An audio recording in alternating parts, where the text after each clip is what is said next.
l'attrape par le pied, il définit l'éléphant comme un arbre. Vous aurez compris qu'ils ont tous tort. En réalité, quelle que soit la religion que vous puissiez embrasser dans les 4 catégories, parce que vous ne pouvez pas tous vous contredire et tous avoir raison.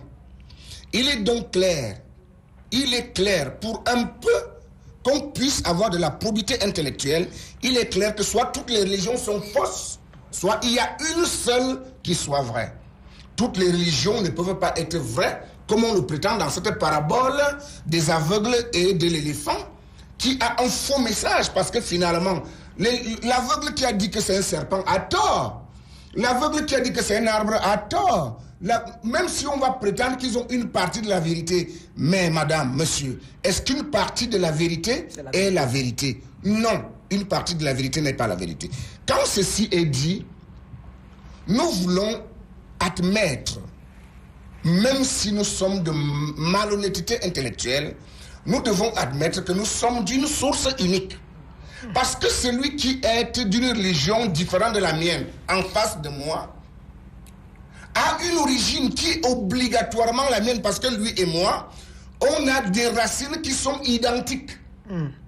Absolument. Je n'ai pas besoin de rappeler, parce que tout le monde le sait, nous partageons le plus grand nombre de gènes avec la souris. Et dont la souris est donc notre frère.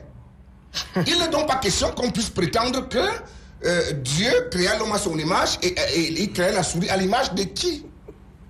Pour revenir à l'essentiel, qu'est-ce que le Ndangungam présente comme Dieu? Ça veut dire votre religion. Ce n'est pas une religion, je ne suis pas religieux. Votre spiritualité. Je suis spiritualiste. D'accord, le Ndangungam. Oui, oui. Alors, qu'est-ce que nous concevons, nous autres? Nous concevons que, et la nature, que vous consultiez le Coran, la Kabbale ou alors la Bible, vous allez vous rendre compte que, qu'est-ce qui se passe? Il se passe une chose fondamentale. C'est que nous sommes tous des énergies.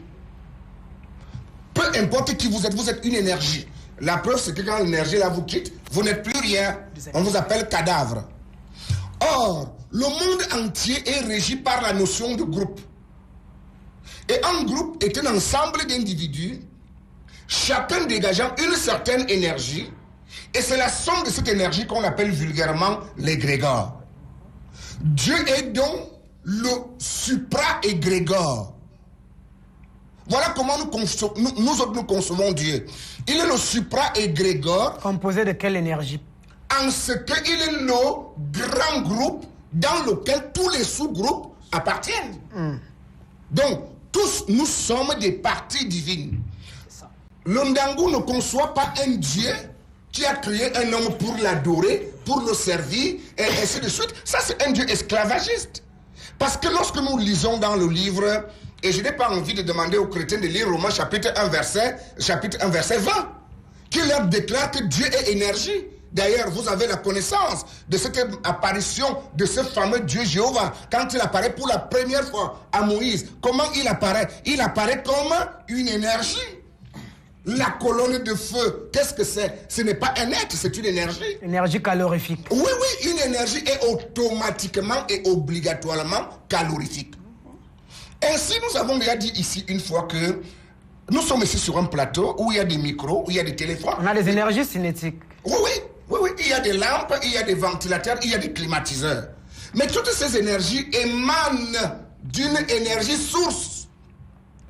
Et nous considérons donc nous autres que étant des dieux, c'est parce que nous ne sommes des dieux que parce que nous sommes liés à cette source originelle. Et toute religion au monde a un caractère initiatique. Toutes les religions ont un caractère initiatique.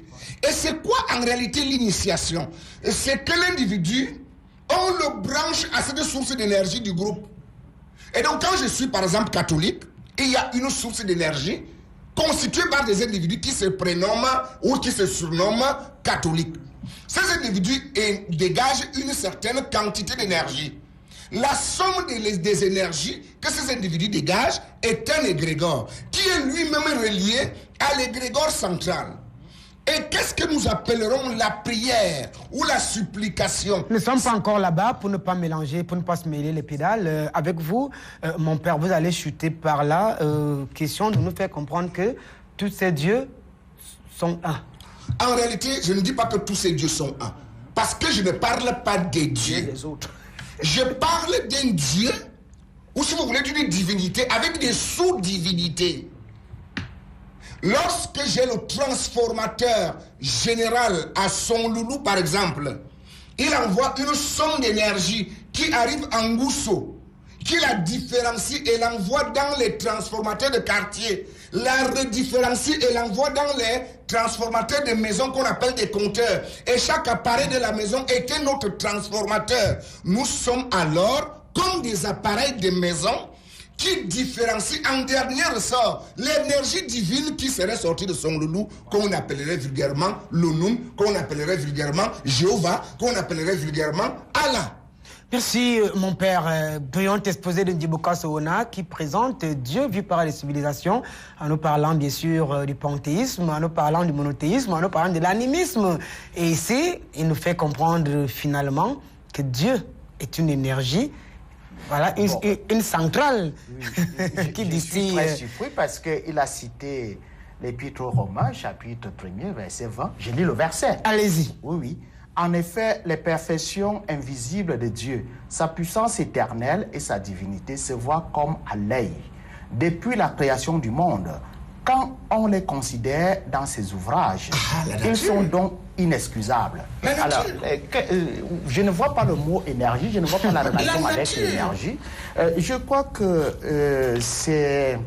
D'abord, je trouve regrettable qu'il puisse citer la Bible, lui qui aurait brûlé la Bible. Il l'a dit ici sur ce plateau, et je crois que vous êtes témoin. J'ai vu les cendres de la Bible brûlées par Ndibokas. Voilà. Alors, je trouve malhonnête de sa part, intellectuellement parlant, qu'il puisse citer la Bible. Un livre qu'il a brûlé. Alors, il y a quelque chose qui ne va pas.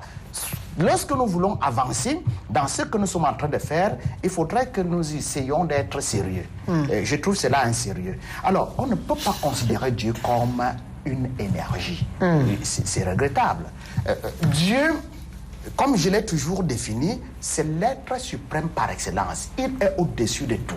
Bien sûr que nous, en tant que des êtres de la finitude, on a du mal à pouvoir expliquer clairement qui il est, parce que lorsque vous lisez le livre des Proverbes au chapitre 30, verset 4, vous vous rendez compte que l'homme, malgré toute sa science, malgré tout ce qu'il peut posséder, il aurait du mal à pouvoir parler de Dieu dans des absolus. Mais ce que nous pouvons retenir est que lorsque nous voyons les trois religions abrahamiques, pas parce que c'est un problème d'ordre culturel, mais c'est parce que ces dieux-là considèrent Abraham comme un modèle dans la foi, le père des croyants. Alors, elles sont trois. Maintenant, au niveau des foi védiques, c'est-à-dire des religions qui sont issues de l'ancienne culture indienne, ce n'est pas la même approche. Ici, on ne peut pas dire que ces religions-là ont un lien avec ce que nous considérons comme étant l'être suprême par excellence. Ici, est-ce qu'on n'est pas dans le même ordre d'idée que celui qui pensait que c'est un problème culturel? Oui, au niveau des foi védiques, on peut penser à un problème d'ordre culturel. Oui, mais quand on parle de religion, ce qu'on appelle des vraies religions, il y en a trois. Oui, il y en a trois.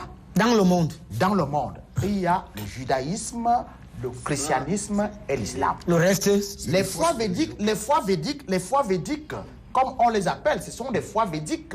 C'est-à-dire que des vies spirituelles, des systèmes de spiritualité qui sont issus de l'ancienne culture indienne. Et puis nous avons ce que nous appelons en sciences de religion les phénomènes religieux minoritaires ou bien des associations para-religieuses. Ici, vous allez vous rendre compte que ces phénomènes religieux minoritaires dépendent soit du judaïsme, soit de l'islam, soit du christianisme. Bon, en ce qui concerne l'ésotérisme, je voudrais dire quelque chose de fondamental ici. l'exotérisme n'a rien à voir avec le christianisme. Ça n'apporte absolument rien aux chrétiens. Je voudrais que Maître Brana le retienne une fois pour toutes, qui croit qu'il faut être ésotérique pour être un bon chrétien. Non, ça n'a rien, ça n'apporte absolument rien. Parce que lorsque vous parlez d'exotérisme, vous parlez d'initiation, d'initier. On initie quelqu'un par rapport à quoi? Pourquoi? La religion doit libérer l'homme, apporte la liberté à l'homme. Et veritas liberabit vos, montre la vérité à l'homme pour qu'il soit libre. Pourquoi il doit se faire initier? Ça, ce sont des prestidigitations mystificatrices. Donc on retient donc que nous avons dans le monde 3 religions qui ont le même Dieu. La religion musulmane, islamique, le judaïsme et le christianisme. Le judaïsme, selon l'ordre chronologique. Vous parlez bien du judaïsme, le christianisme et l'islam. Selon l'ordre chronologique. Merci Tot, vous comprenez que même votre religion, même le Ndangungem de Ndjiboka Sowona, c'est autre chose. Si ce n'est pas de Dieu, c'est de Satan. Je dois quand même avouer aussi ma déception vis-à-vis des propos du prêtre sur ce panel, à savoir que le Dieu du judaïsme est le même que le Dieu du christianisme et le même que le Dieu de l'islam. Je vais donner juste un exemple pour que ceux qui nous écoutent nous comprennent. On dit Jésus-Christ, qui est le modèle des chrétiens. Dans l'Ancien Testament, il a été prédit donc par Jérémie, Ézéchiel, bref, Daniel et autres. Et il est dit qu'il devait naître de la descendance de David, c'est-à-dire qu'il devait être issu du sang de David. Mais le descendant de David, c'est Joseph. Mais est-ce que Jésus est le fils de Joseph? Où est donc le lien de parenté entre le judaïsme et le christianisme? Montrez-moi si déjà Jésus n'est pas le fils de Joseph, et on comprend pourquoi les Juifs ne sont pas chrétiens. Donc les Juifs ne sont pas chrétiens parce qu'ils pensent que le Dieu du christianisme n'est pas le leur. Donc c'est clair. La question est dans celle de savoir, puisque vous avez jeté, vous avez tapé un coup de pied solide dans la fourmilière. Est-ce qu'il existe donc des similitudes entre le Dieu du Coran, le Dieu de la Veda, le Dieu de la Bhagavad Gita, le Dieu de la Torah, le Dieu de la Bible? Maintenant, je vais donc répondre en ce qui concerne les approches théologiques. L'approche théologique hindoue est proche de l'approche théologique chinoise, qui est proche de l'approche théologique africaine dans une certaine mesure.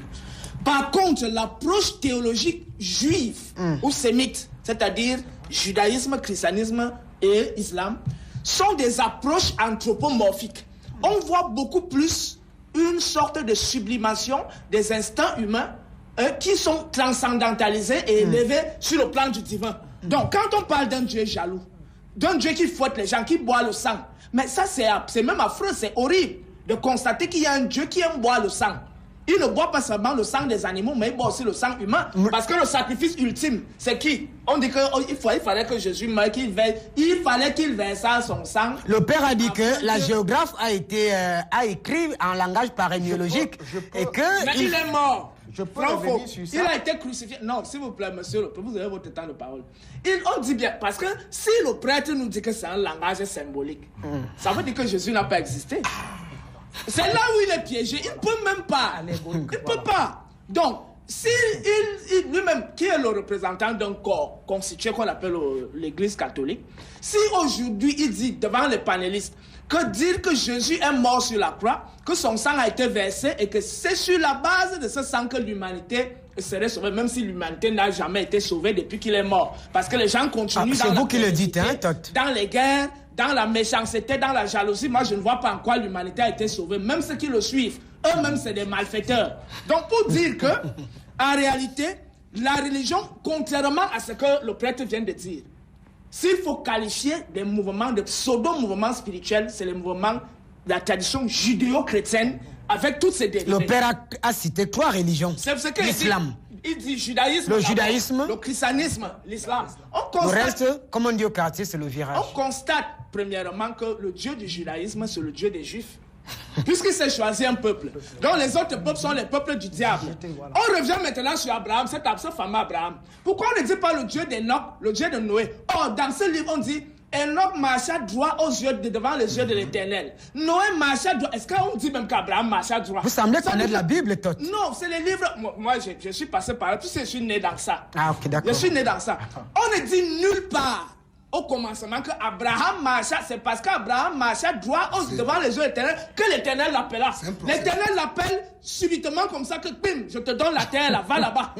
Or, on dit avant, on dit que Enoch marcha droit devant les yeux de l'Éternel. Noé marcha droit devant. Pourquoi on ne dit pas le Dieu d'Enoch, le Dieu de Noé? Pourquoi on commence par Abraham? Donc, en fait, c'est là l'idéologie pour montrer que c'est le Dieu d'un peuple qui n'a rien à voir avec la transcendance absolue.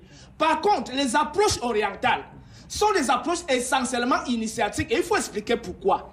Parce que lorsque le prêtre condamne l'initiation, qu'est-ce que la tradition judéo-chrétienne et tous ces mouvements ont fait? C'est qu'il faut jeter le voile sur les yeux des gens pour que ces gens-là demeurent contrôlés. Voilà. C'est-à-dire qu'ils n'aient pas accès à l'univers invisible. Exactement. Et que leur salut soit basé sur la foi et non sur la connaissance. Exactement. Donc c'est ça le problème. C'est-à-dire prends le mot foi, tu remplaces par la connaissance et tu vas te rendre compte que la religion est un obstacle à l'accès au salut, à la lumière. Donc c'est pour ça que à la place de l'initiation, ils ont mis le mot révélation. Voilà. La révélation s'opère même pendant le rêve. Si tu fais un rêve qui se réalise, tu as eu une révélation, est-ce que c'est Dieu qui est venu te parler?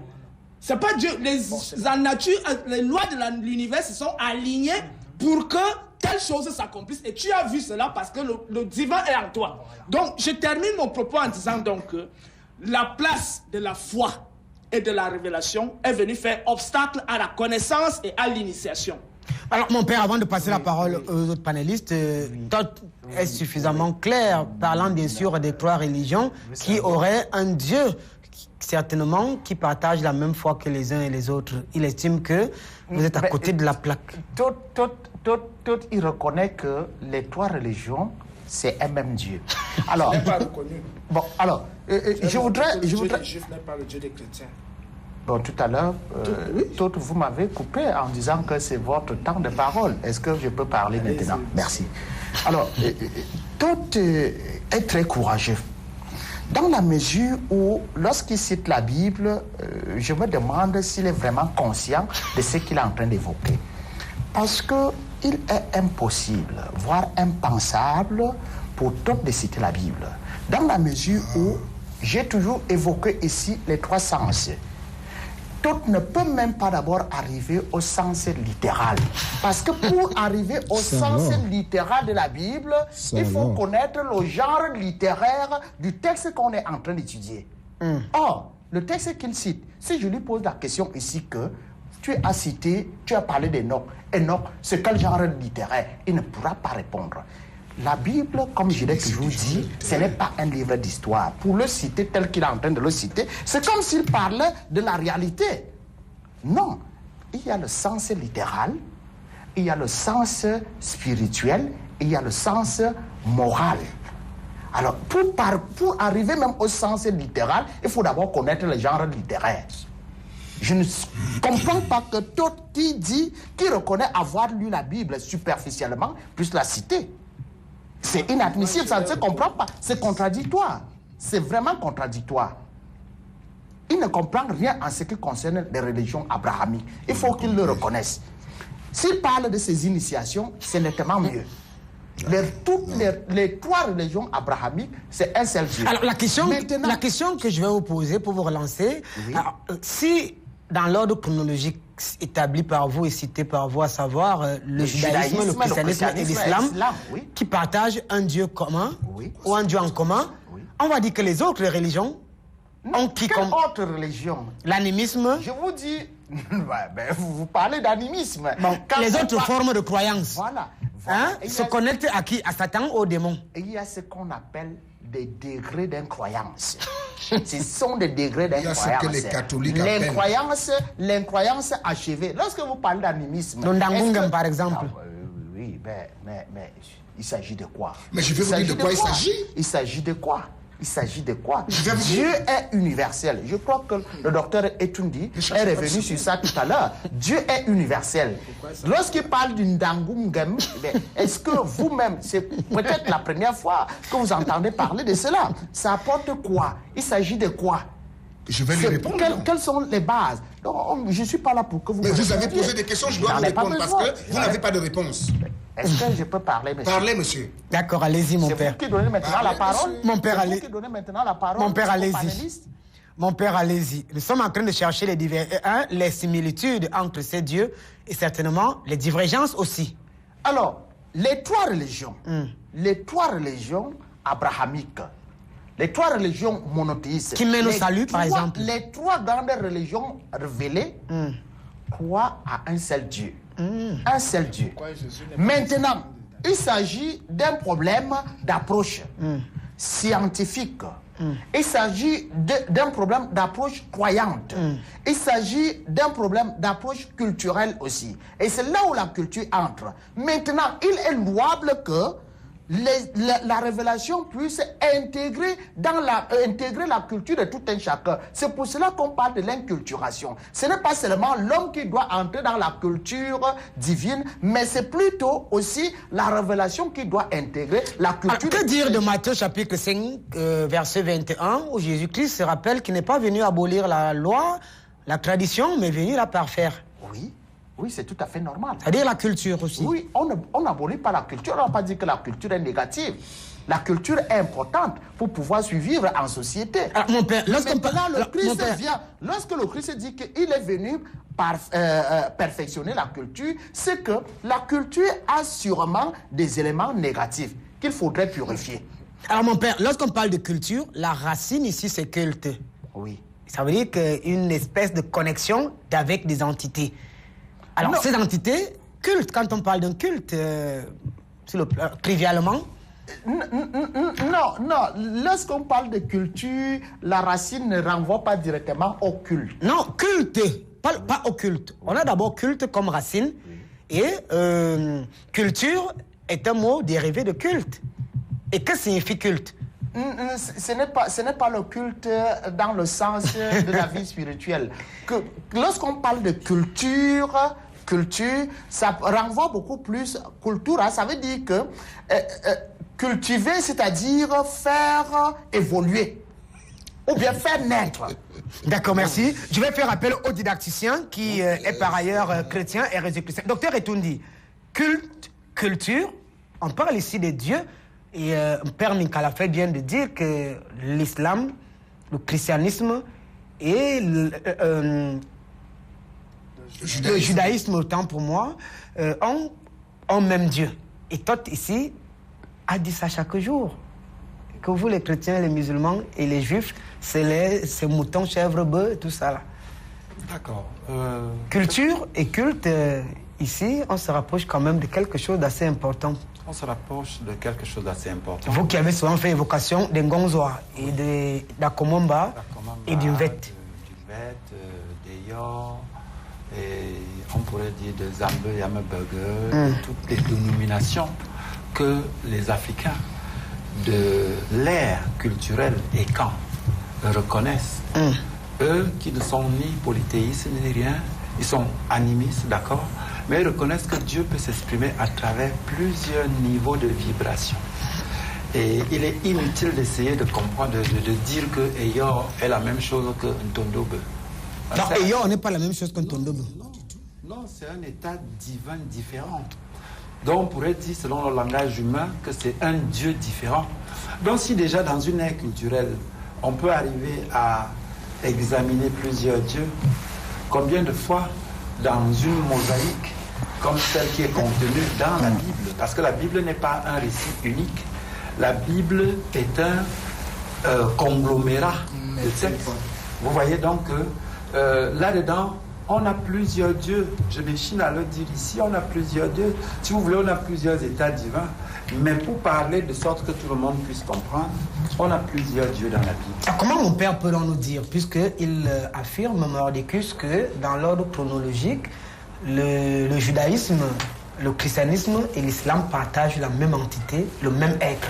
Vous lui demanderez pourquoi il arrive à faire cet amalgame. Mais pour moi, sincèrement, je dis dans la Bible... En tant que chrétien aussi, comme lui, vous ne partagez pas ça. En tant que chrétien, je dis qu'il y a plusieurs dieux.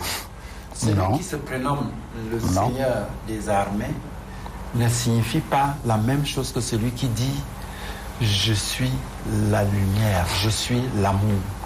Ce n'est pas possible. L'amour ne peut pas être le Seigneur des armées, l'Éternel tel qu'on le voit, le Très-Haut, ou alors celui qu'on appelle le Créateur.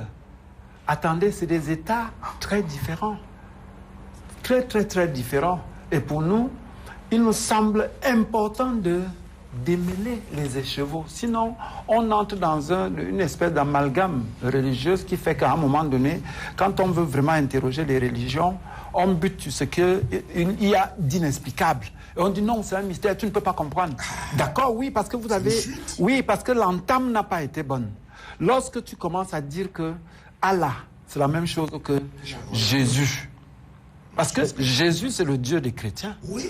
Alors, le Christ, le Dieu des chrétiens, c'est le Christ. Jésus, le Christ. Et qui est la même personne, nous dit-on, que le Père. Ce qui même n'est pas sérieux, parce que lorsque tu prends... Là, vous déconstruisez le christianisme étant chrétien. Non, être chrétien ne signifie pas ne pas être lucide. Excusez-moi, être chrétien ne signifie pas ne pas être lucide. Il y a un christianisme de lucidité qui amène à considérer les choses de manière, si vous voulez, ésotérique, justement, contrairement à ce que le Père disait tout à l'heure. Le Père et moi sommes chrétiens, mais nous ne pratiquons pas la même chose. Et je ne peux jamais le renier par rapport à ce qu'il fait. Je considère simplement que ce qu'il fait appartient à un autre ordre de croyance, à un autre ordre de pratique qui est différent de ce que moi je peux faire. Et ça fait que quand il parle du Christ, je me reconnais dans son Christ. Quand il parle, comme tout à l'heure, je parlais de l'amour, je me reconnais dans son amour. Seulement, je ne pourrais jamais dire que Dieu, dont on parle dans la Bible, est la même chose que Allah. Si je prends seulement quelques préceptes, quelques lois, de ce que Dieu dit dans la Bible, les ordres qu'il donne à son Père, à son peuple, qu'on compare à ce qu'on peut dire, ce que peut dire Allah dans le Coran, il n'y a rien de similaire. Il y en a un qui dit « Je suis le Père et moi sommes un ». Ça, c'est le Dieu des chrétiens, c'est le Fils. Il dit « Le Père et moi sommes un ». Alors qu'il y a un autre qui dit que il n'y a pas d'autre Dieu que lui. Il y a tout qu'en Allah. Dieu n'a pas d'enfant, Dieu n'a rien, Dieu n'est rien. Et qui peut aller, lorsqu'on pousse le bouchon plus loin dans l'islamisme, se retrouver dans des considérations franchement horribles dans les ordres que Allah peut donner à son peuple. Je ne voudrais pas les citer ici parce que, franchement, je ne voudrais pas m'attaquer à l'islam de manière frontale. Mais je veux juste dire que le Dieu judaïste, le Dieu chrétien et le Dieu musulman ne saurait être la même réalité. Ne saurait être la même réalité. On peut entrer dans les détails, mais ça ne saurait être la même réalité. Je dis parce que déjà au sein même de la Bible, il y a plusieurs dieux. Combien de fois donc entre les différentes religions? Maître Brana, lorsqu'on parle ici des divergences entre le Dieu de la Bible, le Dieu de la Bhagavad Gita, le Dieu de la Veda, le Dieu de la Torah, on sait quand même que Yahvé, dans la Torah, parlait d'œil pour œil, dent pour dent. Voilà. Et on dit dans la Bible que Dieu est le même hier, aujourd'hui et demain. Et il ne change pas. Ça veut dire que si il était œil pour œil hier, dent pour dent, il doit être dent pour dent aujourd'hui et il doit toujours frapper. Alors, est-ce qu'on peut nous établir les différences? Le prêtre nous a dit que c'est la même entité dans le christianisme, l'islam et le judaïsme. Son frère Jésus-Chrétien, chrétien par ailleurs, docteur Etundi, dit que c'est impossible. À vous. Oui, bien dans ma casquette d'exotériste et de personne qui comprend cette nature et vit avec cette nature, dans cette nature, déjà quand on parle de œil pour œil ici, dent pour dent, ici il s'agit ici des états vibratoires et il s'agit ici de la loi de correspondance. Comme pour dire que, pour définir, par exemple, comme disait mon père qui ne comprend pas, mon père parle de la Bible littéralement. Et dans la Bible, quand on parle de Jésus, dans sa conscience 3, c'est parce qu'on veut parler ici de la pensée, de la parole et de l'action en l'homme. Donc on ne parle pas, c'est pas le corps, le Fils, le Saint-Esprit et Dieu, on parle tout ici refaire à l'homme. Et dans le cas précis, On parle ici de la loi de la correspondance qui dit, ou encore de la vibration ou de la Vous traction. estimez que mon père qui a fait 11 ans d'études théologiques, philosophiques, mystiques et initiatiques ne comprend pas? Bien évidemment, il n'a pas fait d'études mystiques. Il a fait des études théologiques, vous avez bien dit. S'il avait fait des mystères, je vous jure, personne ne regarderait plus la télé, on arrêterait l'émission parce que les gens comprendront mieux la Bible. Il ne comprend pas, et c'est pour ça que j'ai dit que s'il comprenait cela, il ne parlait même pas de ne pas initier, puisque l'Église catholique initie. Le catéchisme pendant 13 ans, moi j'initiais les gens, c'est l'initiation. Les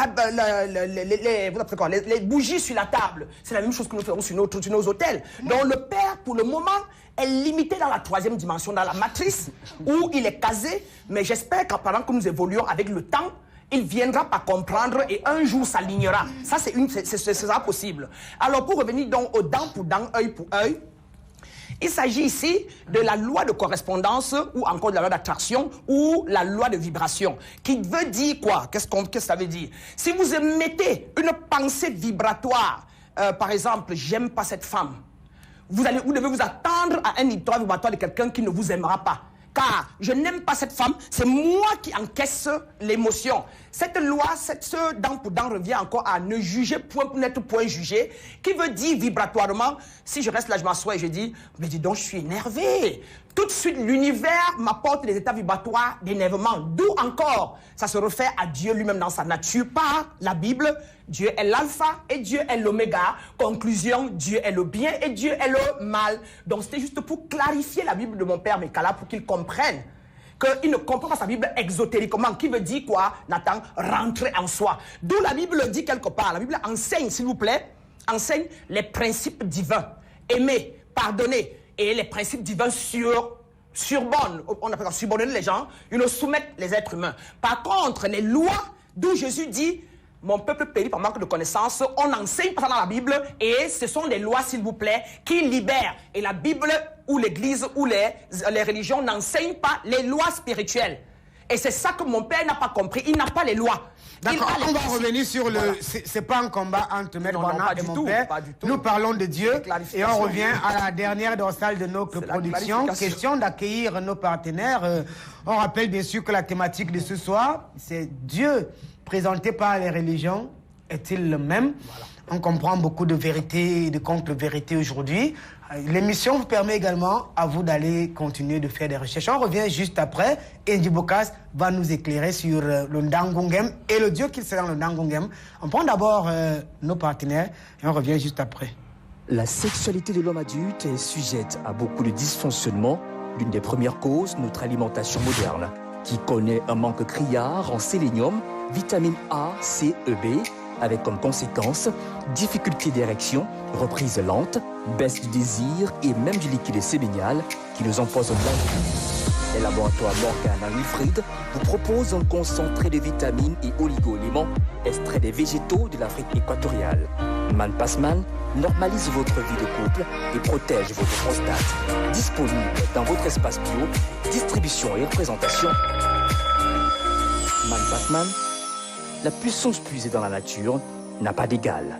Réservée à l'adulte de plus de 40 ans. Tout le monde, hein?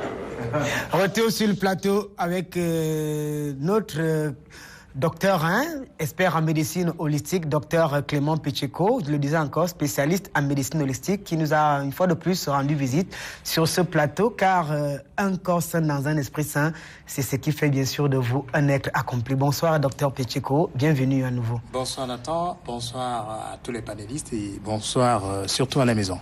Alors dans ma boîte mail, en semaine, bien sûr en parcourant mes courriels, je suis tombé sur un SMS préoccupation nous venant de la Norvège. Elle est d'ailleurs à l'écoute. C'est une charmante dame, Corinne, qui avait un souci et qui voulait savoir s'il y a une relation entre la constipation chronique, lorsqu'on parlait ici de colo-hygrothérapie, et les maladies du cœur. Bien, il faut déjà dire bonsoir à Corinne pour cette question assez pertinente et très importante. Il faut dire que, de prime abord, il faut définir la constipation. Et je la définis selon la médecine holistique, c'est-à-dire cette médecine globale qui prend l'homme dans sa globalité. Alors, quand peut-on dire que nous sommes constipés? Déjà, lorsque vous avez cette... quand vous allez à la selle et lorsque vous déféquez, vous avez toujours l'impression que vous n'avez pas totalement vidé. Même si vous allez à la selle tous les jours, hein, sachez déjà que vous retenez la matière fécale. Donc quand le bol fécal il est inconsistant, alors là, il y a déjà problème. La deuxième chose, si vous allez une fois à la selle tous les jours et malheureusement vous avez les selles dures, voyez, ça veut dire qu'il y a un problème, vous êtes constipé. Maintenant, lorsqu'on parle de constipation chronique, c'est ce genre de personne qui peut faire 1, 2, 3, 4, 5, parfois 8 jours sans aller à la selle. Il y a des gens qui peuvent le faire. C'est possible, alors, ça, c'est 8 jours? Une catastrophe, oui, bien sûr. Alors là, c'est une catastrophe pour la santé.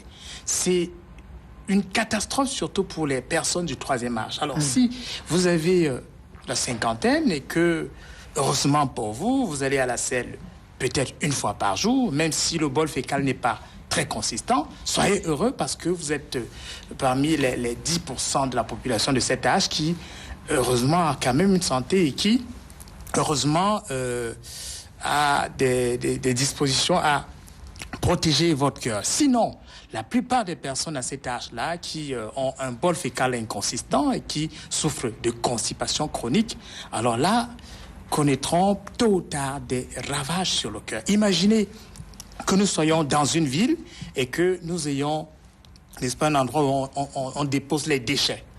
Imaginez que la société de la ville qui est chargée d'évacuer ces déchets grève et ne fait pas son travail. Après quelques jours, quelques mois, il y aura des immondices de déchets. Maintenant, imaginez une forte pluie qui va donc entraîner ces déchets dans les caniveaux, dans des rigoles, etc. Et que ces rigoles, comprenez, ces rigoles comme des circuits, des vaisseaux sanguins, soit encombrés par ces déchets. Imaginez ce cœur qui doit pomper le sang dans tout le corps, qui doit donc essayer de dégager ces déchets-là. Vous voyez un peu la pression que le cœur aura donc de pomper le sang vers les articulations. Donc, il y a une corrélation ici entre la constipation chronique et les maladies du cœur. Vous allez donc voir ce cœur qui va se peiner et à un certain âge, le cœur est déjà essoufflé, peut-être à cause du stress que nous avons connu, à cause d'une mauvaise alimentation, à cause de l'alcool. Imaginez qu'à 50, 60 ans, vous ayez encore ce problème de constipation chronique.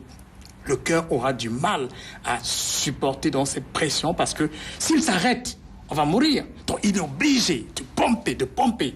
Et en pompant, donc, il se fatigue et par là, vous aurez un ensemble de maladies qui va se développer. Les pertes de mémoire, Alzheimer, Parkinson, etc.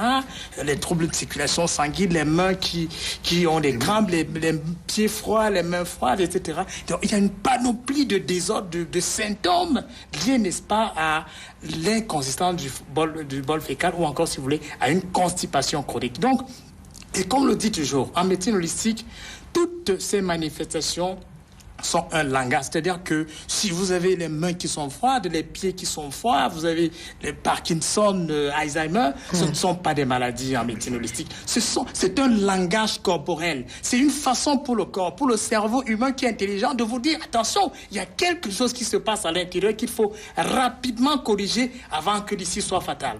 Donc, il faut donc chercher à analyser cela. Et en médecine holistique, donc, on essaie donc d'analyser et de voir l'origine de la constipation que de chercher, passer le temps à prendre des laxatifs. Vous allez rendre le gros intestin plus paresseux, vous allez aggraver la chose. Et à un âge avancé, le gros intestin qui sera totalement paresseux et qui va entraîner dans son siège et d'autres organes vitaux, vous allez donc vous retrouver avec des maladies graves, avec des maladies bizarres que vous n'arrivez même pas à diagnostiquer et vous allez dire que le médecin n'est pas efficace. Donc, il est important de veiller à la santé du côlon. Il est important de veiller à la santé de son gros intestin. Il est important de bien mastiquer vos aliments. Il est important de veiller à son système d'évacuation. Donc, quand le système d'évacuation est en panne, alors là, méfiez-vous. Faites tout ce qu'il faut pour que ce système d'évacuation soit en marche. Alors, lorsque la médecine allopathique a accusé d'un certain nombre d'insuffisances, la médecine holistique est là pour réguler. Alors, docteur Pecheko, est-ce qu'on peut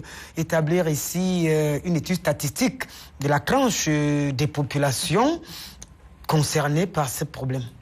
Vous savez, lorsqu'on est jeune, nos organes vitaux fonctionnent à merveille. Lorsqu'on est constipé, c'est pas très grave. Mais passé la cinquantaine, on a un foie qui a tellement travaillé, on a des reins qui sont pratiquement foutus, on a pris tellement d'anti-inflammatoires, tellement de médicaments, on a pris de l'alcool, on a pris beaucoup de viande, l'excès d'acide urique, les reins sont essoufflés. Le cœur, avec la pression professionnelle, les problèmes familiaux, conjugaux, il a beaucoup souffert. À cet âge-là, vous voyez un peu, les organes vitaux doivent être entretenus. Et si en plus de ça, on a des problèmes de constipation chronique, alors là, bienvenue, ces maladies graves qui vont s'installer. Donc, il est important, lorsqu'on a, à partir de la cinquantaine, de veiller, n'est-ce pas, à la bonne évacuation, n'est-ce pas, de ces déchets et de veiller à son système d'évacuation. Parce que lorsqu'on est jeune, les organes vitaux, ils sont en plein d'énergie et on n'a pas de problème. Mais avec l'âge, ça devient très, très compliqué. Merci, docteur Picheko. Imhotep le disait, que ton aliment soit ton premier remède.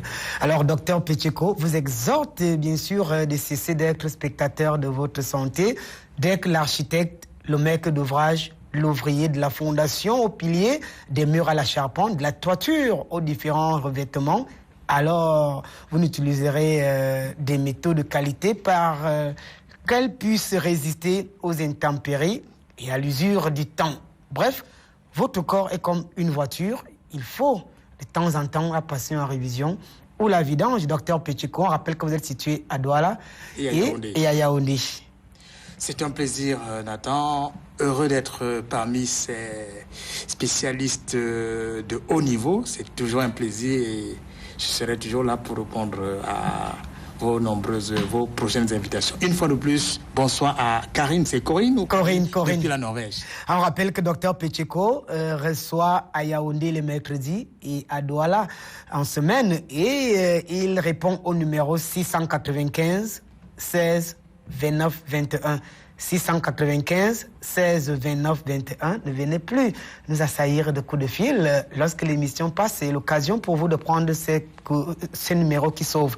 695 16 29 21 et les 677 76 01 19. 677 76 01 19. Un esprit sain dans un corps sain, c'est notre leitmotiv. Au-delà de ce régal spirituel, culturel et culturel, l'aspect clinique et sanitaire est également important. Et on marque une dernière halte pour la dernière dorsale de notre production.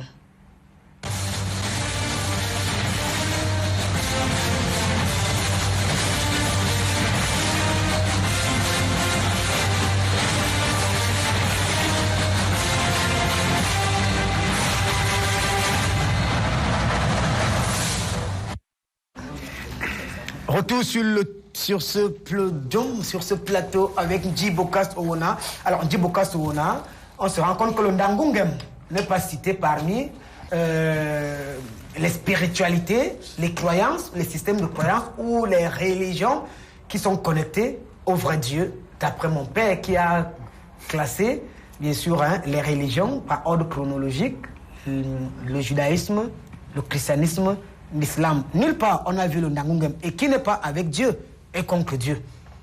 Bien, merci. Je voudrais déjà dire que le Ndangungem n'est pas un système religieux, mais un cadre dans lequel on présente la spiritualité, non pas une spiritualité. Avec votre permission, je voudrais quand même dire au prêtre, lorsqu'il dit que nous serions malhonnêtes de citer de la Bible, que c'est lui qui est doublement, sinon triplement, quadruplement malhonnête. Parce que je tiens à lui signaler, s'il ne le savait pas, et il le sait, que Moïse, lorsque Moïse prétend qu'il a rencontré Dieu, nous sommes en moins 1400 ans avant Jésus-Christ. Voilà. La langue hébraïque n'existe pas. Et donc, par conséquent, Dieu ne pouvait pas écrire une langue qui n'existait pas à un peuple qui ne pourrait pas la lire. Parce que les premières lettres de la langue hébraïque vont exister moins 400 ans avant Jésus-Christ. Alors, comment Moïse aurait pu lire une langue qui serait créée 1000 ans après sa création? Vous voyez, c'est donc lui qui est le pire des malhonnêtes. Et je voudrais lui répondre en disant que j'ai le droit de citer la Bible pour la simple raison que Jérémie a été assez honnête. Et c'est pourquoi on l'a tué. Il leur a clairement dit dans Jérémie 8:8 qu'ils ont déformé les Médounétaires. Parce qu'il faut préciser à la conscience universelle que Medou Neter veut dire les paroles de Dieu, pas les paroles des dieux. Comme les chrétiens, les catholiques essaient de donner l'impression que notre peuple adorait plusieurs dieux. Mais la Bible dit quand même aussi, c'est la parole de Dieu. Oui, mais justement, est-ce que je peux aller tricher dans le futur? C'est le futur qui triche dans le passé. Alors si le peuple africain a déjà une écriture 4000 ans avant Jésus-Christ et que les Hébreux, dont dépendent les soi-disant catholiques, n'auront une écriture que 400 ans après Jésus-Christ, faites vous-même l'oration, ça fait 3600 ans de différence. Ça veut dire que nous écrivons il y a 3600 ans de différence avant que les Hébreux aient une écriture. Qu'est-ce que ça veut dire? Ça veut dire que nous avions déjà des écritures.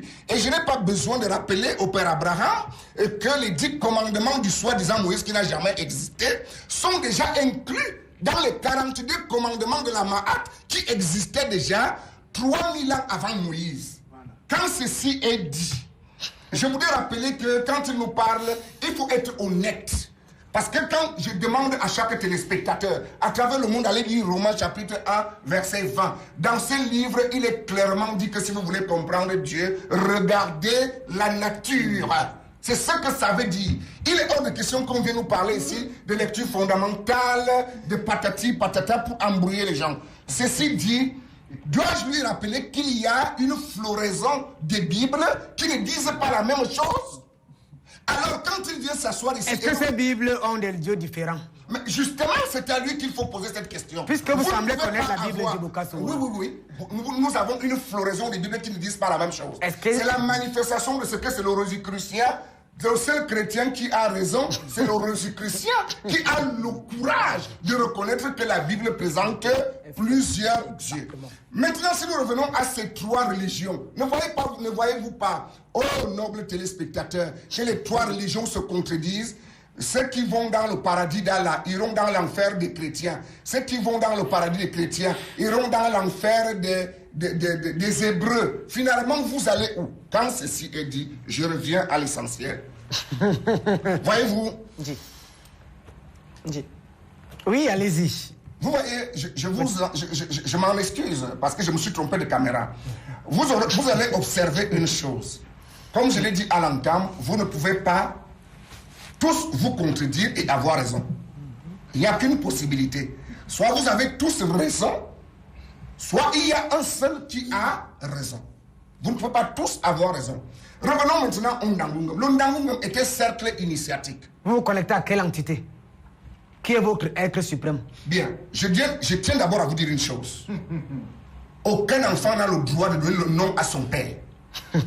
Et donc, du coup, lorsque une religion se permet de donner un nom à Dieu, elle a déjà déclaré sa fausseté. Donc, nous disons que Dieu n'est pas un être. Dieu n'est pas un être. Nous disons que Dieu est la source des vies. Une entité, c'est une entité? Non, il n'est pas une entité, parce qu'une entité a une personnalité. Et une personnalité est sous-tendue par une personne. Dieu n'est pas une entité.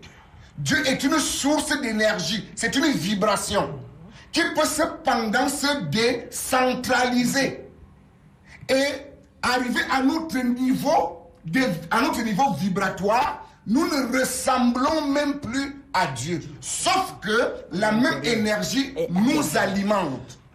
Et j'ai ici expliqué qu'est-ce qu'un égrégore. Je suis obligé de revenir dessus.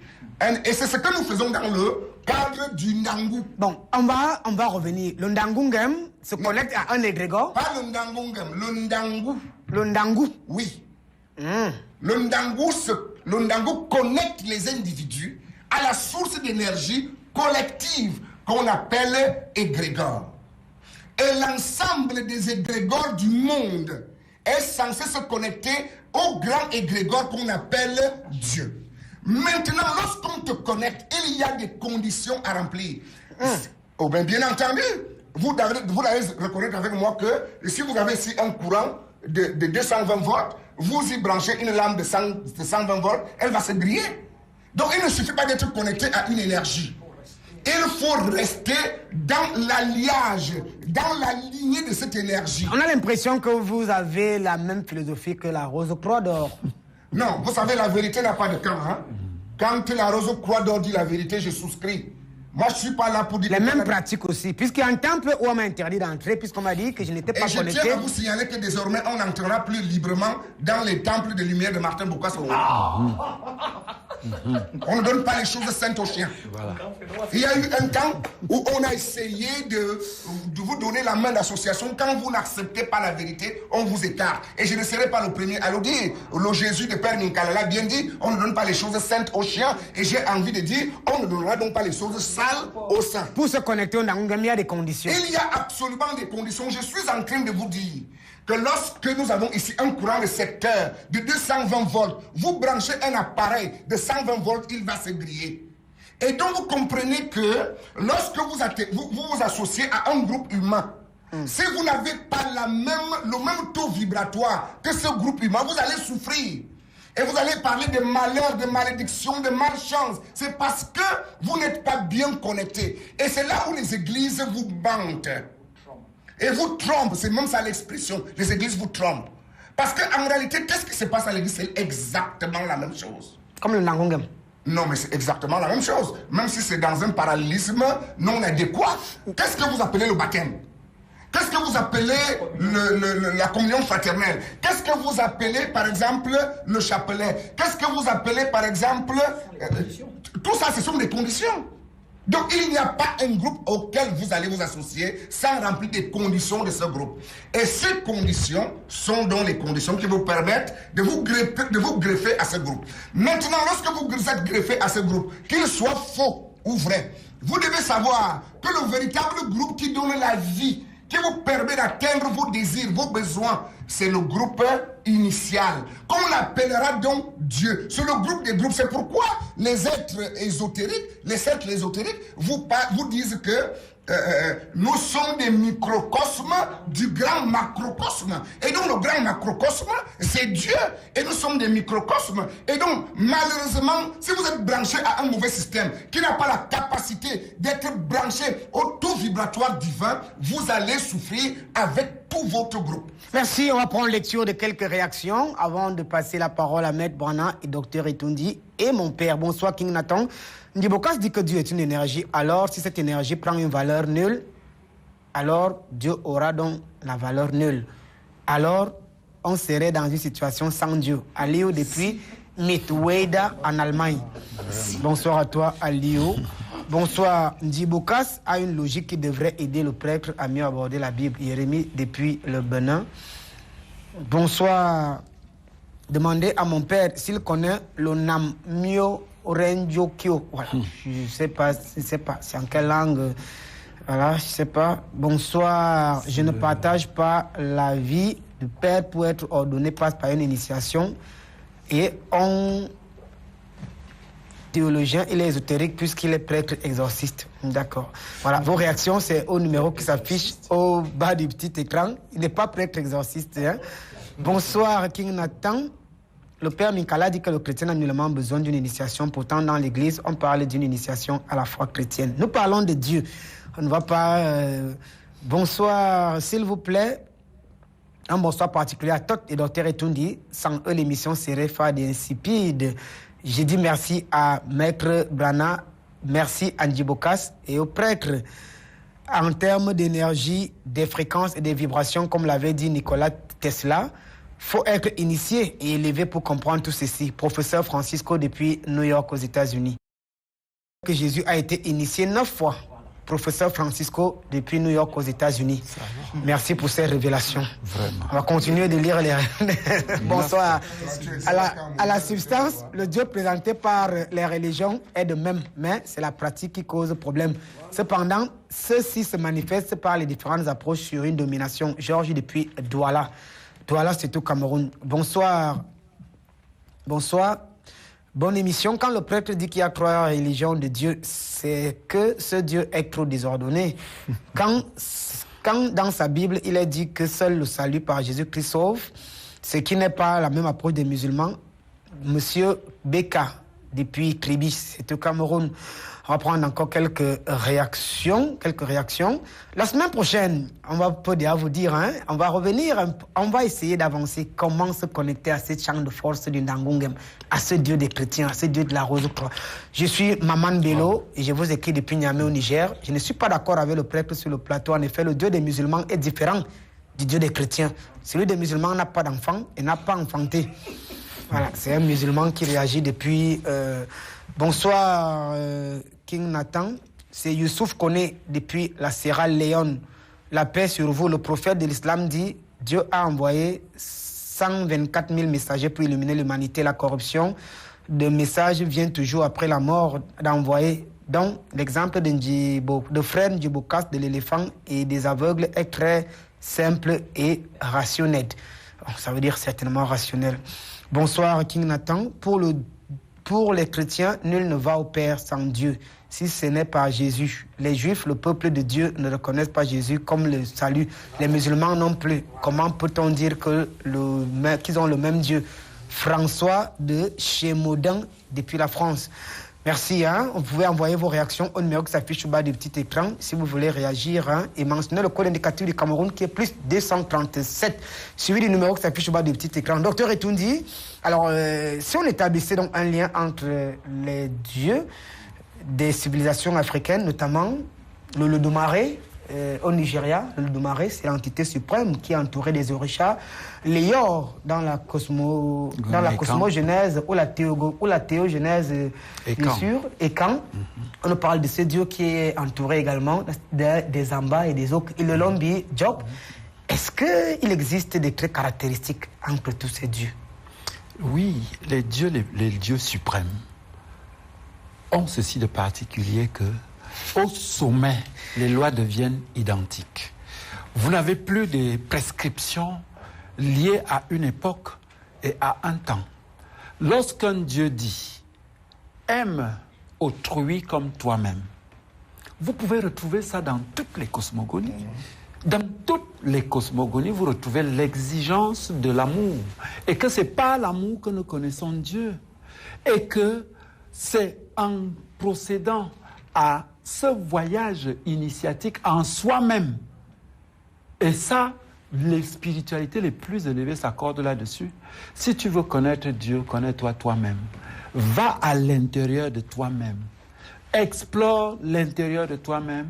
Rencontre ton Dieu. Même quand j'étais catholique, vous avez dit qu'on est chrétien, non? Ben oui, même quand j'étais donc catholique, la casquette catholique, je sais qu'on nous disait que Jésus est dans le cœur. Moi, je ne sais pas si le prêtre va me contredire. Donc, selon le catéchisme, Dieu est dans le cœur. Donc, il convient de faire ce voyage qui nous amène dans notre cœur et à partir de notre cœur, nous relier à la source. Docteur Etundi, pourquoi y a-t-il autant d'ambiguïté et même d'incohérence sur Dieu vu par les hommes? Oui, Dieu vu par les hommes, parce qu'à un moment donné, lorsqu'on n'a pas purifié son intention, la perception qu'on a de Dieu devient embuée.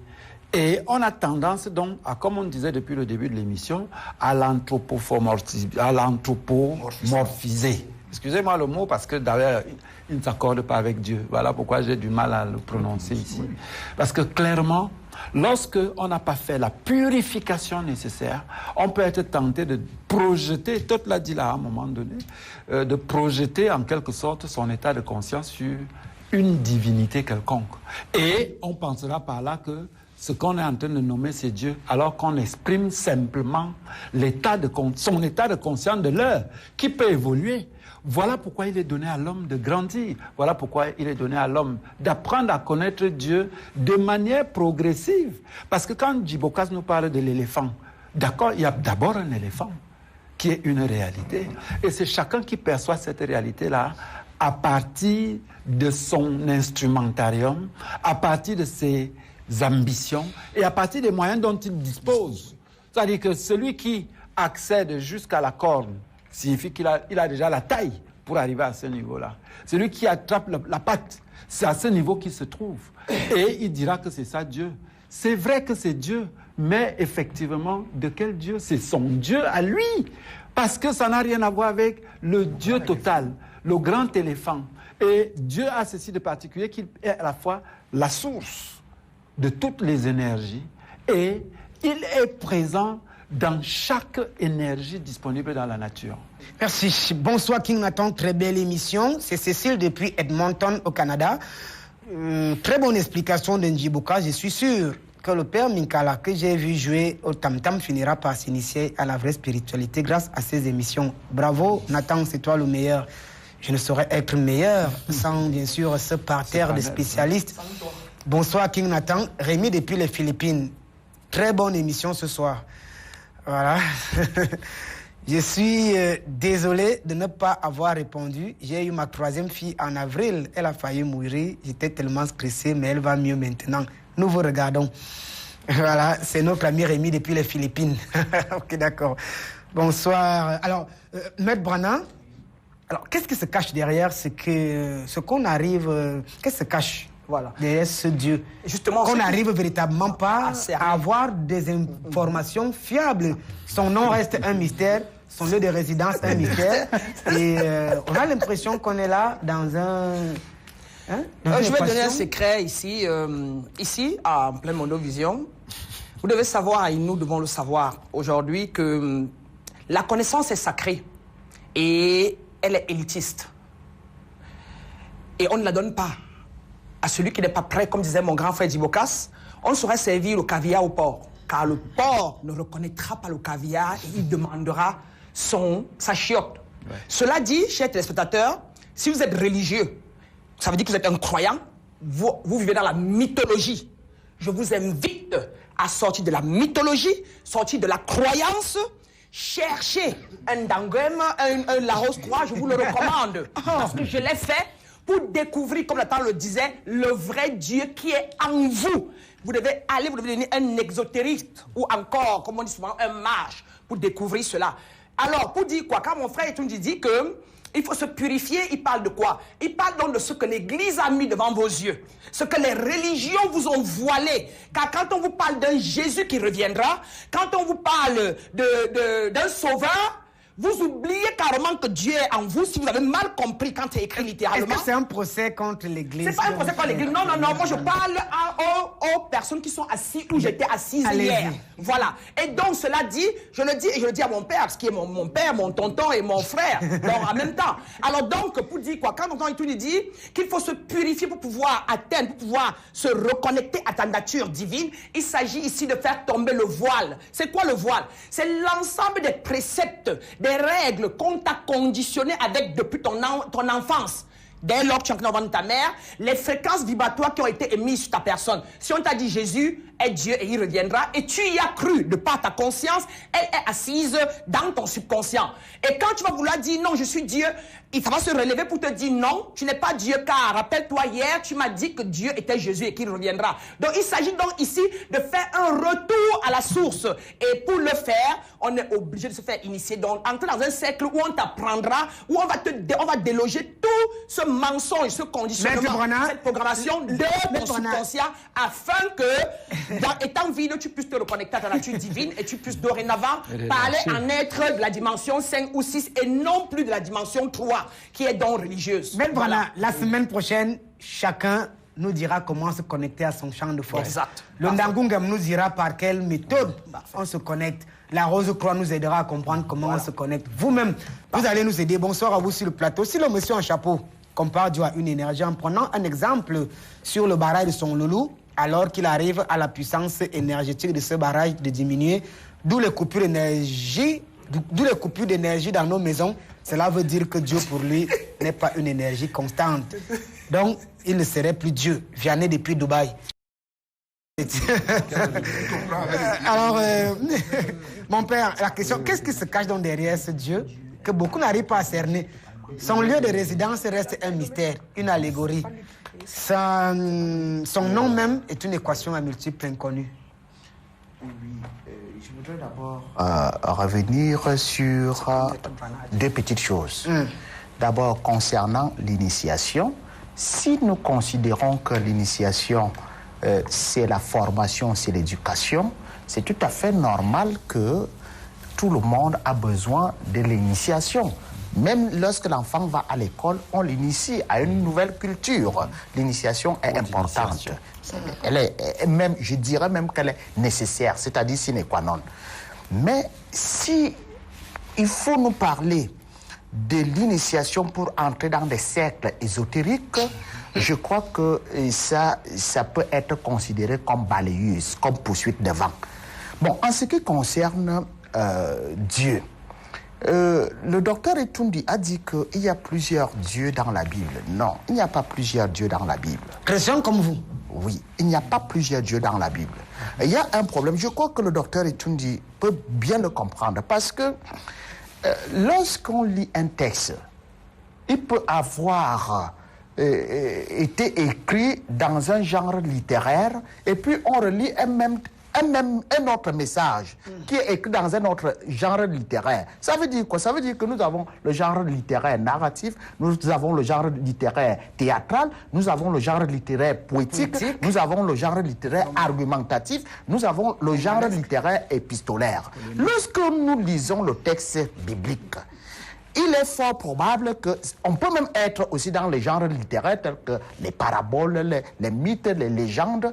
Il faut d'abord cerner, il s'agit de quel genre littéraire ici, pour mieux exploiter le texte afin d'arriver déjà au sens littéral. Est-ce que nos grands-mères avaient cette latitude d'apprécier les genres littéraires afin de comprendre où on les amenait? Justement, les pasteurs ont fait le travail et ils ont livré l'essentiel à nos grands-mères pour leur faciliter la tâche.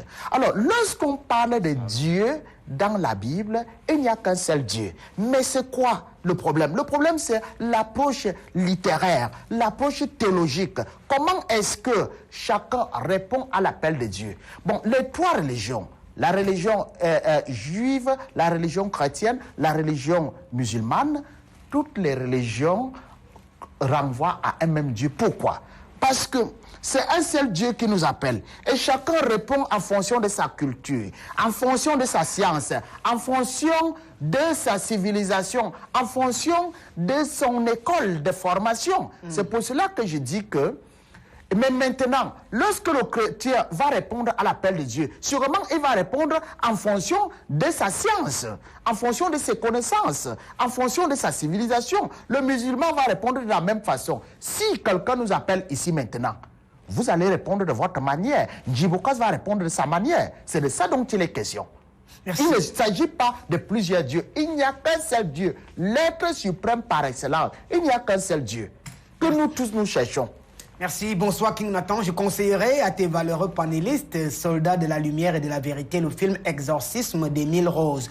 Il s'agit d'un procès intenté. Un prêtre catholique devait guérir une étudiante possédée par des esprits maléfiques. Il décrit lors de son plaidoyer ses conversations avec Émilie lorsqu'elle était possédée et dit que grâce à elle, il a compris que Dieu est beaucoup plus complexe qu'on ne le pense. Un véritable chef-d'œuvre car ta thématique de ce soir est abordée, Moto depuis la Suisse. Bonsoir à toi, très cher frère Moto. Bonsoir, King Nathan. Je suis d'avis avec le docteur Etundi. L'homme définit Dieu selon son niveau d'évolution et compréhension. Dites à la dame que la spiritualité exige de la tolérance. Chacun se trouve là où il est selon son évolution des taux vibratoires. Et il y a là depuis le Cuba. Et il y a là depuis le Cuba. Merci à toi. Et il y a là. On va liquider quelques réactions au pif de nos téléspectateurs qui réagissent un peu partout dans le monde. Question de faire plaisir, bien sûr, hein, aux uns et aux autres. Alors, Toth, avec vous.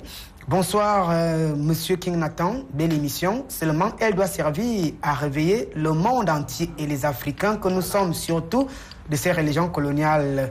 Dieu est en nous. Étienne depuis Shanghai, en Chine. Alors, Étienne, l'émission a une portée pratiquement internationale, mondiale.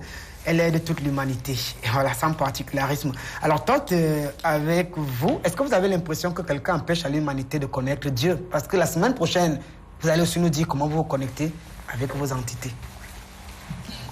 S'il y a quelqu'un dans l'humanité qui empêche les hommes à connaître Dieu, ce sont les religions. Et les trois principales, moi je les appelle les écoles primaires. Donc, c'est le judaïsme, le christianisme et l'islam. Ce sont ces trois religions qui empêchent les grandes masses, les milliards de personnes à connaître Dieu véritablement dans sa vraie nature. Et tout à l'heure, vous voyez que le prêtre se mêle les pédales. Il dit la religion n'est pas un fait culturel. Mais tout à l'heure, je viens de dire que Dieu appelle, mais chacun vient vers Dieu en fonction de sa culture. Ça remet donc radicalement en question ce qu'il a dit, à savoir que les trois véritables religions sont le judaïsme, le christianisme et l'islam. Donc, j'espère que les téléspectateurs ne sont pas assez dupes pour ne pas découvrir cette contradiction interne dans son propre discours. Et cela me ramène à dire que lorsqu'il parle des genres littéraires, est-ce que c'est dans ce béaba que le prêtre voudrait me limiter pour dire que je ne connais pas les genres littéraires? En tant que métaphysicien, ayant rédigé un mémoire de master et ayant rédigé une thèse de doctorat. Donc, c'est des petites choses comme le genre littéraire. Vous l'avez soutenu. Des petites Je choses. réponds alors en disant oui. Est-ce que c'est des petites choses comme le genre littéraire qui pourraient me dépasser? Oui. Donc, le formatage qu'il a subi pendant 12 ans, on appelle ça le formatage qu'il a subi, qui l'empêche de lire les livres de manière lucide. Mais il a aussi soutenu la thèse alors. Il a dit une orientation. Alors qu'il n'a pas d'aliénation, c'est un doctorat en théologie. Il n'a pas encore soutenu qu'il parle de doctorat. C'est pas un doctorat académique. Tu n'as pas le droit de dire que tu as rédigé une thèse de doctorat. On ne peut pas parler d'une thèse de doctorat comme on ne l'a pas soutenu. On n'est pas en querelle ici. Non. Il a un doctorat en dogmatique. Il n'a pas un doctorat académique. Donc le doctorat en théologie n'est pas valide quand on parle de science. En réalité, le doctorat en théologie n'est pas valide quand on parle de Merci à Tante. Merci à Tante. On dit bonsoir, Franck. Voilà, Dieu est un être suprême qui a la source de vie, Cape Town en Afrique du Sud. On dit merci à tous qui ont réagi. On dit la semaine prochaine, la thématique va évoluer.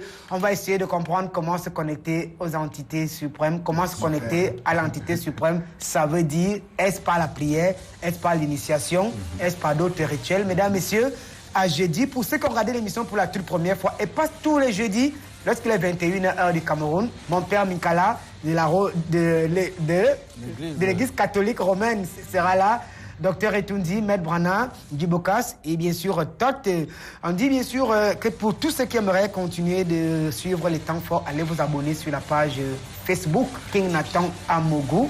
Page officielle et la rediffusion est prévue chaque samedi à partir de 22h ou sur la chaîne YouTube King Nathan Amougou. Allez vous abonner et revivre les temps forts de cette production. Merci à Jimmy Banen et à toutes les équipes qui nous ont accompagnés, Béga et bien sûr nos frères et amis qui nous ont accompagnés agréables sur des programmes sur Vision 4, la seule chaîne de télévision regardée par d'autres chaînes de télévision.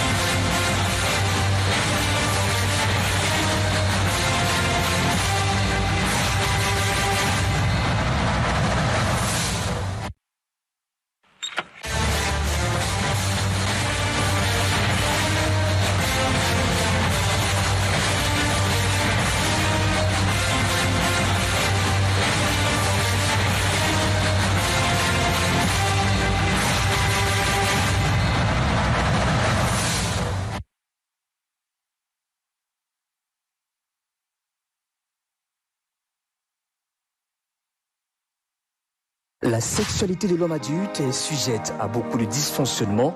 L'une des premières causes, notre alimentation moderne, qui connaît un manque criard en sélénium, vitamine A, C, E, B, avec comme conséquence difficulté d'érection, reprise lente, baisse du désir et même du liquide séménial qui nous empoisonne la vie. Les laboratoires Morgane Wilfried vous proposent un concentré de vitamines et oligo-éléments extraits des végétaux de l'Afrique équatoriale. Man Passman normalise votre vie de couple et protège votre prostate. Disponible dans votre espace bio, distribution et représentation. Man Passman, la puissance puisée dans la nature n'a pas d'égal. Réservé à l'adulte de plus de 40 ans.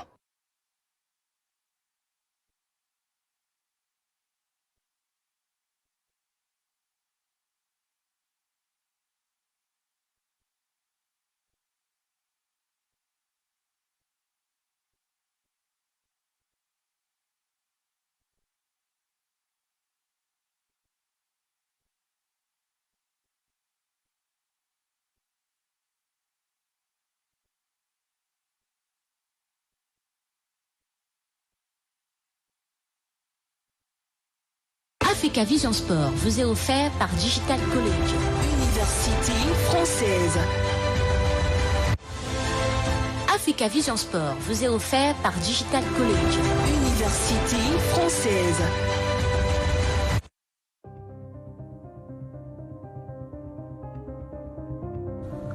À l'aube de ma vie, j'ai toujours été passionné. Tout a commencé avec des jeux complexes, avec la résolution des problèmes mathématiques. Ensuite, j'ai découvert tout un autre langage, celui de la machine. Je ne l'ai jamais quitté, ce qui m'a poussé à vouloir faire les deux, l'informatique et l'intelligence artificielle. Du coup, je suis tombé sur qu'est-ce informatique.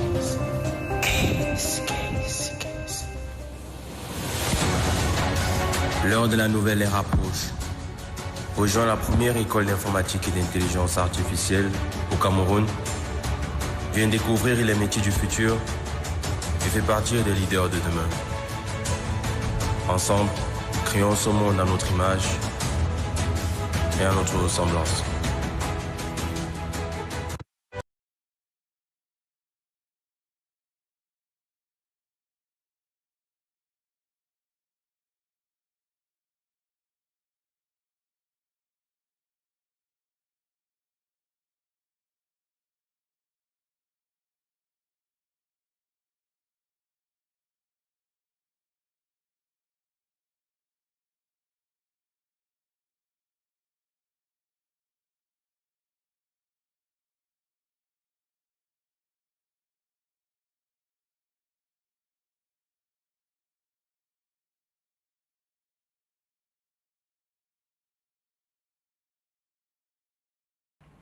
Bonjour à tous. Les histoires rocambolesques du sport camerounais.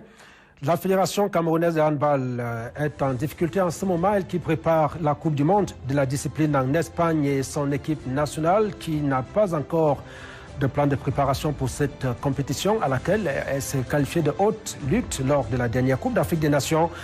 On en parlera sur le plateau de AVS ce soir avec nos invités. Et la grande surface, c'est bien sûr la dernière journée des qualifications de la Coupe du Monde Qatar 2022. La RDC, la République démocratique du Congo et les Léopards sont-ils qualifiés pour cette compétition? Réponse dans cette édition de AVS. La RDC a battu logiquement le Bénin sur le terrain 1-0, mais problème, l'équipe de RDC a fait 5 remplacements sur 4 fenêtres au lieu de 3, comme cela est exigé par la FIFA. On verra cela et la grande rencontre entre la Côte d'Ivoire et le Cameroun. Au Cameroun, Côte d'Ivoire, demain au stade de Japoma. Un seul ticket de qualification pour les barrages de la Coupe du Monde. C'est un remake de cette rencontre de 2005 avec le hat-trick de Achille Webo. On verra cela avec nos invités, nos consultants sur le plateau de AVS ce soir, mesdames et messieurs. Restez scotchés avec comme tête d'affiche Christian Mongang Bassogok, double buteur dans la 5e journée de ces qualifications. Merci à vous, restez scotchés et juste derrière des invités et consultants de AVS ce soir.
Eh bien, merci de nous retrouver pour cette autre édition d'AVS, Africa Vision Sport, sur la télévision africaine. On vous l'a dit, avec nos invités et nos consultants, mesdames, messieurs, on va aller sur les stades africains. Ça va être très chaud demain du côté de Japoma, notamment avec cette rencontre cruciale de qualification pour les barrages entre le Cameroun, les Lions indomptables et les éléphants de Côte d'Ivoire. On verra cela avec nos invités sur le plateau. Et donc, je vais tout de suite les accueillir. D'abord, ceux qui ne sont pas habitués à ce plateau. Première fois, premier passage de Manuel Boyomo, candidat à l'élection présidentielle de la Fédération camerounaise de football. Manu Boyomo, merci d'être là ce soir. Bonjour. Bonsoir, Boni. Tout le plaisir est pour moi d'être là dans ce magnifique plateau ce soir pour partager l'actualité sportive avec toutes les personnalités qui sont sur ce plateau. Merci. Petit bonsoir comme ça au grand frère Nyassa Soleil à qui je fais un coucou. Ah mais dans ce cas, regardez, vois la caméra et dites bonsoir. Bonsoir au grand frère Nyassa Soleil à qui je fais coucou. Et je lui dis que les parrainages sont difficiles. le patron de Soleil FM. Hein? Oui, le patron de Soleil FM. Du groupe Investigation Média. Oh, tout à fait. Ouais, Nyassa Soleil. Il est président de la Ligue départementale de Dumbam, oui, tout à fait. Dumbam et Kim. Oui, Dumbam et Kim. Donc bonsoir à Nyassa Soleil et un petit coucou à Mama Jeanne, son épouse aussi. Hein? Donc bonsoir à lui. Les habitués de ce plateau, Billy Outo, bonjour. Bonsoir, Bonnie. C'est votre jour, agent de joueur et consultant. Vous allez bien? Je vais bien, merci. Merci d'être là ce soir. Vous irez à Douala demain. Demain, très tôt le matin. Pour cette rencontre. Emmanuel Mabouan Kessap, le roi Pelé, candidat à l'élection présidentielle FECAFOOT. Vous aussi, le roi Pelé, bonjour. Bonsoir, bonsoir à tout ton riche panel, bonsoir à tous vos téléspectateurs, surtout ceux du côté du Mali. Ouais, du Mali. Alors, on a déjà Mohamed Momo Soumaré, qui s'est déjà signalé, qui aurait pu nous faire entrer en contact avec l'entraîneur sélectionneur des Aigles du Mali, qui se sont brillamment qualifiés pour les barrages, et donc qui n'a pas réussi à l'avoir. Donc, salut à toi, Momo, et bonjour à Djane Nouhoum, donc, qui nous regarde également. Vous aussi, candidat, on a du coup 2 candidats sur le plateau pour cette élection. Et le compagnon et de misère et de bonheur, Titi Metomo. Salut Titi. Salut Boni Philippe, salut très particulier quand même, hein, n'est-ce pas, au coach Nouhoum Djane, parce que, mine de rien, je crois qu'il est devenu le fidèle des fidèles, n'est-ce pas, de cette émission. Ça, il faut le reconnaître. Et pourquoi pas aussi Aliou du côté du Sénégal. Aliou Kologo, il est là. Surtout Pape Fall, qui est encore à Dakar cette semaine, qui va rentrer sur Créteil. Et surtout Aboubakry Ba, qui nous a dit qu'il nous regarderait ce soir pour essayer de voir Aboubakry. Il va faire Canal+, toujours. Qui officie maintenant comme directeur général à 6 médias du côté de la Guinée-Conakry. Donc merci à tous là. Nous sommes obligés de faire un petit détour, je crois, par l'élection à la Fédération camerounaise de football. Nous avons le bonheur de la présence de 2 candidats sur le plateau, Emmanuel Mabouan et Manu Boyomo. Manuel, l'élection à la FECAFOOT n'est pas au minute de notre émission aujourd'hui, mais puisque vous êtes là, on vous demanderait, c'est quoi votre plan d'action? Est-ce que vous y allez avec conviction ou c'est pour amuser la galerie, sachant que vous avez quand même des poids lourds devant vous? C'est Dombombo Njoya qui n'est pas encore officiellement déclaré, mais qui va pas tarder à le faire. Samuel Etofis qui est là et d'autres candidats qui se signalent. Alors vous, dans cette mare à Caïman, à quelle place on peut vous retrouver, Manu? Déjà, Boni, il faut dire que parler de poids lourd, je pense que si nous étions hors de ce plateau, je vous aurais tenu des propos un peu plus durs. Parce que je pense que chaque Camerounais équivaut à un autre. Donc il n'y a pas de poids lourd qui tienne. Parce que dans ma matière grise, on ne sait pas ce que je peux faire. Je ne suis pas aux affaires. Comment est-ce que vous pouvez juger qu'eux ils sont poids lourds et que nous autres, nous ne sommes pas poids lourds? Sur la base de quoi, Boni? Ça, je me refuse un peu ce genre de qualificatif qu'on donne aux autres. Vous voulez que je ravale mon... Oui, okay. Ils sont poids lourds par rapport à quoi? Quels sont les états des services des uns? Vous êtes sincère, Manu? Oui, je suis sincère. Quels sont les états de service des uns et des autres? Je vous parle de gestion. Hein? Il ne suffit pas d'avoir joué au ballon pour dire qu'on est bon manager. Faites attention avec ça.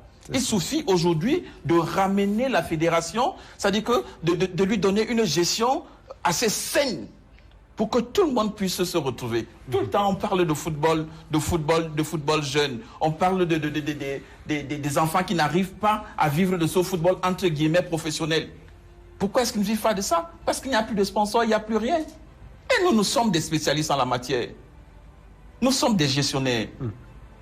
Et ça peut permettre justement de relancer cette fédération au niveau de sa gestion. Si c'est pour les techniciens, mais le Cameroun a tout ce qu'il faut comme techniciens pour les mettre à des postes vraiment techniques, pour qu'ils puissent gérer normalement l'aspect technique de la fédération. Oui, Manu Boyomo, est-ce que le fait pour eux d'avoir, pour l'un, jouer à travers le monde, dans des clubs les plus prestigieux de la planète, et d'avoir quand même un carnet d'adresses qui pourrait permettre quelques influences et même peut-être quelques interférences dans le processus électoral, ne défavorise pas qui va en face d'eux?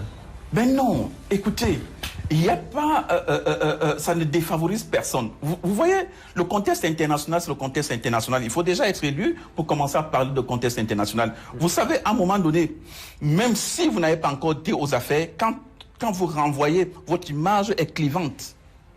Vous voyez ce que je veux dire? Votre image est clivante. Il peut arriver qu'en interne, que vous n'arrivez pas justement à vous départir, tout à fait à vous départir de ce clivage qu'on vous donne déjà là. C'est-à-dire que dès qu'on vous voit, on sent qu'il y a une division ipso facto. Il y en aurait parmi les candidats qui seraient clivants. Oui, évidemment qu'il y a des candidats clivants. Quand vous voyez déjà comme ça, il y a une certaine division qui se forme tout de suite aujourd'hui. Est-ce que vous pensez que ce candidat dont vous faites allusion là, vous faites allusion là, est-ce que vous pensez qu'il fait l'unanimité au sein de la grande famille? Non, Manu, aidez-nous sur le plateau. Vous êtes là, les micros sont ouverts.